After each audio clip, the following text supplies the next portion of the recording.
নদীর এই রাক্ষসী রূপ আমরা মেহেন্দিগঞ্জবাসী আজ নতুন দেখছি না। কালকের তুফান আর বৃষ্টির পর সাদেকপুরের এই পাড়টার অবস্থা একবার দেখুন।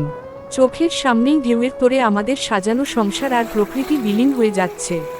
এখানে জিও ব্যাগ ফেলা হয়েছিল পার রক্ষায়, কিন্তু বিধ্বংসী ঢেউয়ের কাছে সেগুলোও যেন খড়কুটোর মতো ভেসে যাচ্ছে। একে একে ছিঁড়ে যাচ্ছে ব্যাগগুলো, আর তার সাথে সাথে ধসে পড়ছে আমাদের ভিটেমাটি। দেখুন, এই নারিকেল গাছটা যে কোনো সময় নদীগর্ভে হারিয়ে যাবে। এ যেন এক অসহায় আর্তনাদ। প্রকৃতির এই রুদ্ররোষে আমরা কতটা যে আতঙ্কে আছি, তা বলে বোঝানো সম্ভব নয়।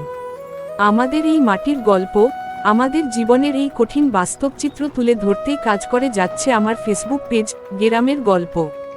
ভিডিওটি শেয়ার করে সবাইকে দেখার সুযোগ করে দিন, যাতে আমাদের এই মেহেন্দিগঞ্জের মানুষের কষ্টগুলো সবার কাছে পৌঁছায়। আমাদের পাশে থাকুন।